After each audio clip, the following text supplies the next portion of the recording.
job in Timbuktu. All right, because a lot of y'all be trying to run away from y'all problems. You know how black folks do. Black folks always trying to like run down south. You know what I mean? Beefing with my chick while I'm in jail. You running down south. Beefing with my chick. Just relax. You running down south ain't gonna fix your problems. A lot of y'all be trying to run down south. All right, you're gonna be broke down south too. You got the same set of skills. You can only do the same kind of work. You know what I mean? You're not gonna be at the steel mill over here in North New Jersey. Then you go to Alabama. What you gonna do? Matter of fact, you're gonna make less money in Alabama. Okay, and you better have a reliable car. All I hear about people who live in places in other parts of the country that's like not the city, be talking about how you need a car. But anyway, let's go ahead and play some of this Obama shucking and driving. This niggas in here bugged out as usual. All right, so we got a reaction to a reaction to a reaction. Let's get it. So rest in peace, Jesse Jackson. Let's go ahead and give Jesse Jackson a rest in peace, Doris. Rest in peace, Doris. Rest in peace, Jesse. I don't give a damn about Jesse Jackson being gone. Damn. Obama spoke at Jesse Jackson's funeral today, spewing the same shit. Let me bring it back. This is why I don't give a damn about Jesse Jackson being gone. Oh, you don't give a damn. Obama All right. spoke at Jesse Jackson's funeral today, spewing the same shit I was taught, I was indoctrinated with as a child.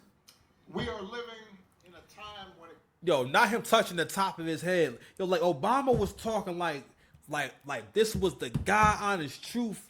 Like, you know what he's about to do? He's about to speak to the bitch in you. He's about to speak to the part of you that's supposed to be afraid of white folks. The part of you that's supposed to think that the reason why things are not going well, the reason why the black community is not where it needs to be is because of white folks. No. We don't stay together in relationships, so wealth is never built. Nothing's ever passed on. There's no attention to detail when it comes to procreation. No one's thinking, hey, should this family be mixing with this family? I love when CGA did a breakdown of disappearing acts, right? And one thing he spoke about was relationships and how class matters, and it's not going to go well if you guys are not evenly yoked or not in a similar stratosphere when it comes to education and class. Like, one thing that I would never try to do, and it's the thing that I've tried to do too, is like, where I've always been someone who has been pretty mobile. What I made in 2018 and what I made in 2020. What I made in 2020, you know what I'm saying, and what I made in 2022. You know what I mean? So on and so forth. Whereas a lot of people, especially Poppy gonna be doing some of the same things unless he moving that work. You know what I'm saying? He might, and that's how they got Diddy. Got Diddy. You know what I'm saying? She been stuffing. He's been stealthing women, like pushing the condom off while he's hitting it. Anyway, so Obama is going to speak to you as if you were under any other stress aside from the economy. The only real stress that we're dealing with for the most part, I ain't gonna lie, there's like a war on the horizon. I gotta learn more about that. All right, that's how hard I'm working so hard that I don't know nothing about the war that much. Okay, I'm just saying, who wanna fight? You know what I mean? Who wanna fight? So who wanna fight? Yeah, wait for me to go ahead and do some more research on that. Who wanna fight? Who wanna fight, bitch ass nigga? Who wanna fight? So there's only one stress, one daunting issue we have, which is the finances, which is the housing crisis. This nigga Obama is about to do a grand Negro performance. This is some Super Saiyan chucking and jiving. If you look closely, his eyes is turning green and his hair is slightly blonde. No one's asking him to do any of this shit. No one said, hey, listen, Barry, you got to bring him back in. Every time Obama appears on camera, it is an insincere attempt to get niggas to come back to the plantation. It's an immature and insincere, it just phony attempt at appealing to really like to niggas. You know what I mean? Because you don't never talk this way to Michelle. You know what I'm saying? You don't talk this way to your daughters. You don't talk this way to no one else in your life. But whenever you trying to address black folks, you start doing like this Negro spiritual shit. It's kind of weird. Check it out. it can be hard to hold. Each day we wake up to some new assault. Another other setback, an offense to fear each other and to turn on each other, and that some Americans count more than others, and that some don't even count at all. Everywhere we see greed and bigotry being celebrated, and bullying and mockery masquerading as strength, denigrated ignorance and dishonesty and cruelty and corruption, and it's hard to hope. This speech was so negative. Literally, black people have to be dragged through the mud and brought back up. You know, they have to feel inspired and worthy of good. I'm so sick of this damn messaging. It's old, it's whack, it's played out. Literally, these people. And this is what we mean about the change in mindset.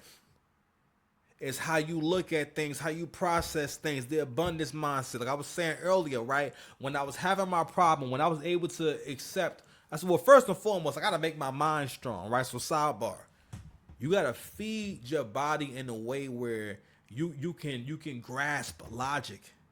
That's why having mad eggs and mad healthy fats, basically foods is good for the brain, is really important if you're working a lot, or really any adults, because as you get older, you're declining.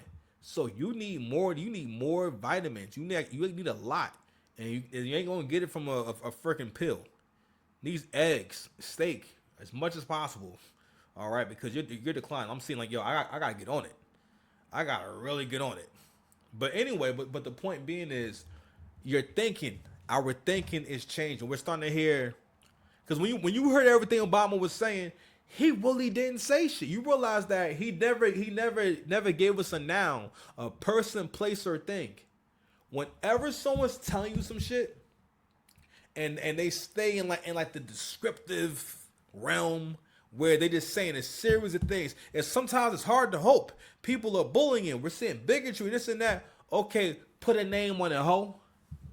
I'm just saying, put a name on it. Put a name on it, ho. Put a name on it, ho. Don't let no one do this to you. This is manipulation. This is people trying to control. This is people trying to tell you what to think. Forget that. We're not going to no fake school. My kid's not going to no fake school. It's not clocking to you. It's not clocking to you. It's not clocking to you, then I'm Standing standing on business, nigga. You're not getting it. Thank you, Justin. So I'm gonna wind up spending all my time talking about this. People are casting spells and have damaged the black community. I agree 1,000,000,000% with what this woman is saying right now, because the same old message of hope, and it's not even just Obama. This happens in the black culture. If you are doing well, then somehow you gotta relate to the struggle, and if you haven't related to the struggle, then you ain't really nothing, and you ain't really did nothing in your life. And if it's the same message that's preached in the church. All right, let's go ahead and clarify that real quickly, because we gotta speak on like what he was talking about real quick. All right, so listen.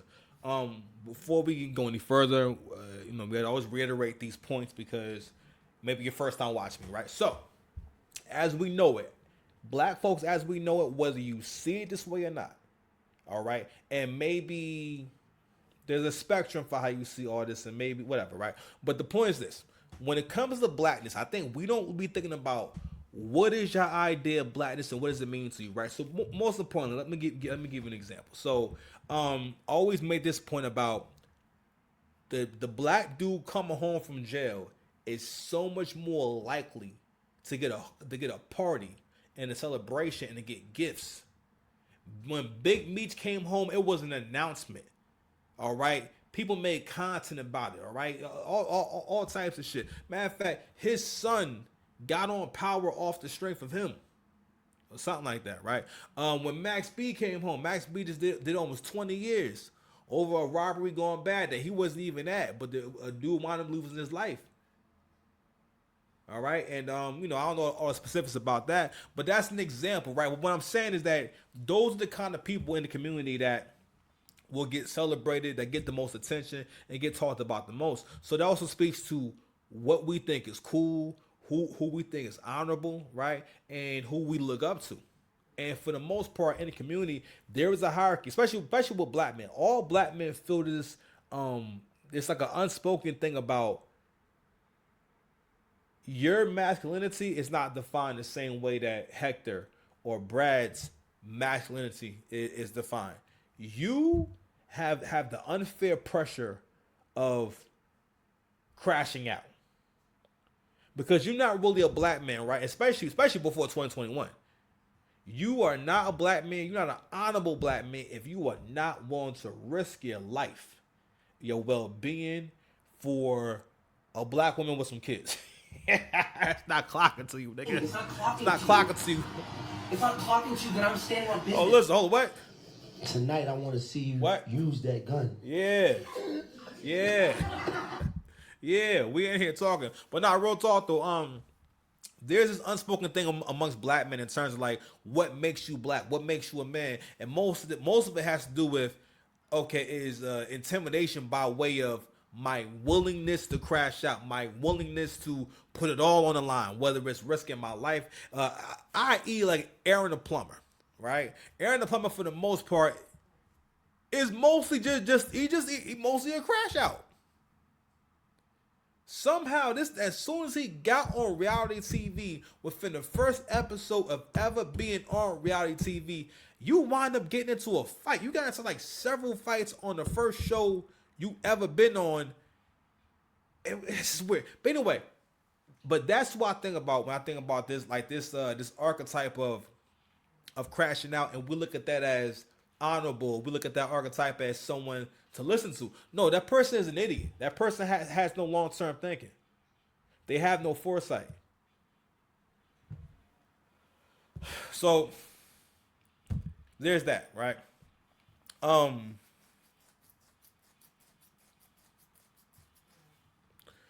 So we're speaking to like what blackness is, and when Obama's having this conversation, for the most part, what he thinks is you all are in a dark place. It's almost like he doesn't know. No, a lot of us are doing pretty good for ourselves. A lot of us, a lot of us don't want illegal immigrants in the country. A lot of us understand the strain that it puts on the economy. If you have a lot of people in the economy who don't have social security numbers, who are making money under the table, not paying taxes, and on top of that, they could be getting benefits and stuff like that. Fam, that puts a drain. Those are resources that are not going to American citizens, or that should be going to American citizens. Like even like when it comes to the gig economy, if you want to do Uber and stuff like that, really any of these things, for that single mother, right, who's struggling and whatnot, it's a lot of orders you're not going to get because Hector going to get that order, Pedro going to get that order. Okay, Miguel finna get that order. Jean gonna get that order. LaFleur, listen, LaFleur gonna get that order. Tonight I want to see you use that gun. Shots fired, my nigga. A guy's guy. A guy's guy. A guy's guy. A guy's guy. Yeah, Guy LaFleur. LaFleur, nigga. Guy Fieri. Guy Fieri, nigga. What? Is that making sense to you? Maybe I'm not even speaking English. Speaking Guyanese. Levi, you done eating? You over there moving around? You done eating? It's late. Okay. Anywho, all right, so I'm gonna play a little more of this. We're gonna go to something a little more fun. And the same message that's preached in the hood, and the same message that's preached in the hood on YouTube and on TikTok. And if you don't agree with it, and if you can't identify with it, which Obama is a billionaire, and he can't relate to it. And more importantly, Trump was the person that actually helped to bankroll Jesse Jackson's presidential campaign and run, and they actually were decent friends. But we see that is a key factor. And we gotta speak on that shit right there. Let me tell you something, yo. That's another aspect of blackness too, is having no honor.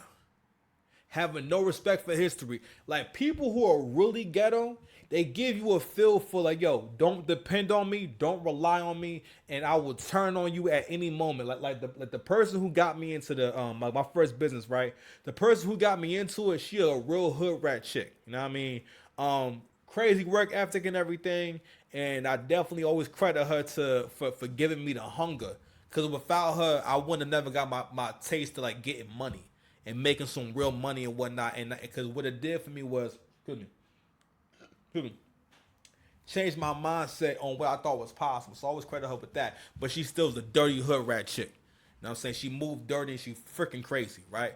But anywho, but the vibe she always gave me, which I always got from her, was that don't look for me to help you, all right? I'm not going to help you. I'm only here to help myself. Because these are the kind of people who will ask you to do things for them, but give you the feel like, yeah, I mean, you know, I could do stuff for you, but don't be asking me to do stuff. You know, don't be asking me for favors.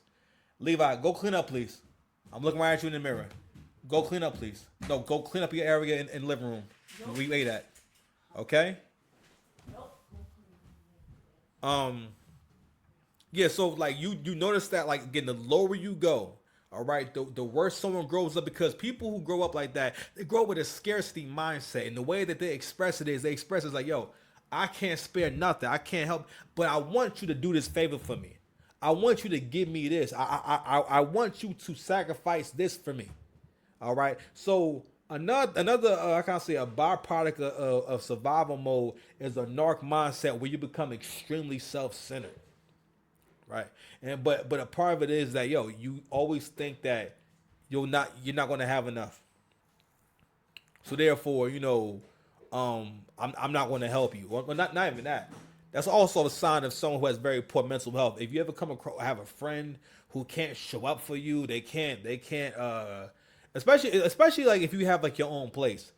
Someone that's your good friend is not going to not ever visit you at your place, especially if they live nearby.